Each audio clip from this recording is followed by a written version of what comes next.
The armed forces of the Russian Federation continue the special military operation.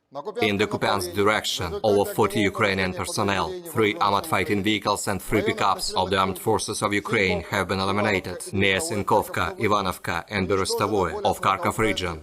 2 Ukrainian sabotage and reconnaissance groups have been eliminated near Novosolovskoye and Tabaevka in Kharkov region. In the Krasny Liman direction, Russian artillery and heavy flamethrower systems have launched attacks at 4 Ukrainian assault detachments near Chervonaya Dibrova in Lugansk People's Republic, Novosadovoye, Serebryanka and Grigorovka of Donetsk People's Republic. The enemy has lost over 120 Ukrainian personnel, 4 armored fighting vehicles, 3 pickups and 2 motor vehicles. 1 Ukrainian sabotage and reconnaissance group has been eliminated near Stelmakhovka of Lugansk People's Republic. In the Donetsk direction, Russian forces continue their offensive. Up to 90 Ukrainian personnel, 2 tanks, 5 armored fighting vehicles and 7 motor vehicles have been eliminated near Krasnoye, Petrovskoye, Nevelskoye, Georgievka and Pobeda in Donetsk People's Republic. In the South Donetsk direction, artillery attacks at the Ukrainian units have resulted in the elimination of over 30 Ukrainian personnel, 2 armored fighting vehicles and 3 pickups near Prochistovka, Zolotaya Niva and Donetskoye in Donetsk People's Republic. High-precision strikes launched by Russian Aerospace Forces at the provisional bases of the units from the Foreign Legion have resulted in the elimination of over 130 foreign mercenaries near Maslyakovka and Kramatorsk in Donetsk People's Republic. Missile troops and artillery of the Russian groups of forces have neutralized 72 Ukrainian artillery units at their firing positions, manpower and military equipment at 104 areas. 4 Ukrainian ordnance and equipment depots have been destroyed near Gulaipole and Chervonoye in Zaporozhye region. 1 Ukrainian armament and equipment depot has been destroyed near Taginka in Kherson region. Missile and air strikes launched at military equipment concentration near Drushkovka railway station in Donetsk People's Republic have resulted in the elimination of 2 launching ramps for the US-manufactured HIMARS multiple launch rocket systems, 4 armored fighting vehicles for Czech-manufactured RM-70 Vampire MLRS, over 800 rockets for multiple launch rocket systems, 6 motor vehicles and up to 120 Ukrainian personnel. Within the counter-battery warfare, 2 launching ramps for US-manufactured HIMARS MLRS that were used for shelling settlements of the Donetsk People's Republic have been detected and destroyed near Kramatorsk. The US-manufactured M777 artillery systems have been destroyed at their firing positions near Artyomovsk in Donetsk People's Republic and Chervonaya Dibrova in Lugansk People's Republic. 2 Ukrainian fighting vehicles for Grad MLRS have been destroyed near Volchansk in Kharkov region and Serebryanka in Donetsk People's Republic. 2 D-30 howitzers have been destroyed near Kamenskoye and Gulaipole in Zaporozhye region. Air defense facilities have shot down 13 Ukrainian unmanned aerial vehicles near Svistunovka, Chervonopopovka of Lugansk People's Republic, Kirillovka of Donetsk People's Republic, Trudovoye and Berdyansk of Zaporozhye region. 9 rocket-propelled projectiles launched by HIMARS MLRS have been intercepted near Chervonopopovka of Lugansk People's Republic and Novaya Kakhovka of Kherson region. In total, 355 airplanes and 199 helicopters, 2,807 unmanned aerial vehicles, 399 air defense missile systems, 7,382 tanks and other armored combat vehicles, 967 combat vehicles equipped with MRLS, 3,768 field artillery cannons and motors, as well as 7,900 units of special military equipment have been destroyed during the special military operation.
міністром Канади. І це четверта міжнародна розмова за сьогодні. Прем'єр-міністр Нідерландів, прем'єр-міністр Британії, прем'єр-міністр Норвегії і ось Джастін Трюдю. Ми почали цей рік одразу з того, що найбільше необхідно Україні саме зараз, напередодні тих нових мобілізаційних процесів, які готуються державою-терористом. Саме зараз той момент, коли разом з партнерами ми маємо посилити нашу оборону. Ми не сумніваємося, що теперішні господарі Росії кинуть все, що у них залишилось, та усіх, кого зможуть зібрати, щоб спробувати перевернути ситуацію у війні та принаймні відкласти їхню поразку. Ми маємо зірвати цей російський сценарій. Готуємось до цього. Терористи повинні програти. Будь-яка спроба їхнього нового наступу повинна провалитися. Це буде фінальна поразка держави-терориста. Я дякую всім партнерам, які це розуміють. Росія мобілізує тих, кого хочуть кинути вмирати. Ми мобілізуємо цивілізований світ заради життя. Дякую Канаді за незмінну оборону, санкційну та фінансову підтримку. Обговорили сьогодні з прем'єр-міністром Трюдо, як ще можемо посилити тиск на Росію. Відчувається, що канадська допомога нашому захисту цього року збереже свою силу. Дякую Норвегії за дуже потужні рішення, які вже ухвалені та які ще готуються. Це стосується і збройної підтримки. Роль Норвегії може стати дійсно історичною у захисті Європи. Якщо реалізуємо все те, про що зараз говоримо, це стосується і підтримки нашої енергосистеми. Зокрема, я дякую Норвегії за готовність допомогти і забезпечити Україну необхідним обсягом газу на цю зиму. Дякую Британії за цілком конкретні домовленості, яких досягнуто, передусім в оборонній сфері. Сьогодні в розмові з прем'єр-міністром Сунаком я відчув, що ми однаково сприймаємо важливість цього року, перспективи цього року, те, що саме зараз можна досягти вирішальної переваги, не давши Росії відігратись на тому чи іншому фронтовому напрямку. Дякую Нідерландам за однакове з нами розуміння справедливості того, чим і як має завершитись ця війна. Я сьогодні поінформував пана прем'єр-міністра Рюте про найближчі розрахунки ворога, про те, що готується Росією на зимові місяці і початок весни. Впевнений, Україна буде почутою в Європі. І щодня я буду продовжувати таку дипломатичну активність, як формально, так і неформально, як публічно, так і непублічно. Провів сьогодні зранку чергове засідання Ставки, тривале. Були доповіді головнокомандувача щодо оперативної ситуації на фронті, керівника розвідки, про те, чого варто очікувати від ворога найближчими тижнями і місяцями. Дуже детально визначаємо потреби України, нашої оборони, нашої енергетики. І працюємо над тим, щоб кожну з потреб задовільнити, зокрема з партнерами. І ще одне. Вчора російські терористи зруйнували льодову арену в Дружківці Донецької області ракетою. Ця льодова арена Альтаїр почала працювати ще до війни, коли до приходу Росії Донбас мав нормальне життя. Там тренувались діти. Працювала дитяча спортивна школа. Відбувались хокейні змагання. Там люди займались спортом. Святкували і просто раділи життю.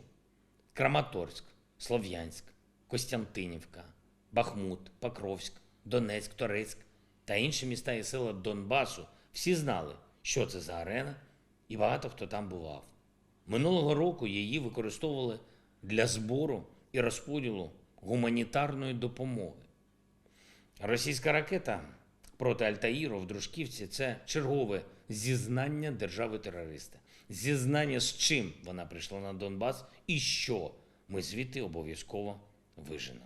Смерть на Донбасі не запанує і маємо зробити все, щоб викинути її триколор з Донбасу та інших земель України. Я дякую всім, хто воює і працює заради нашої перемоги. Я дякую всім, хто допомагає захищати життя. Слава Україні! Terima kasih sudah nonton. Jangan lupa like, subscribe, dan share ya.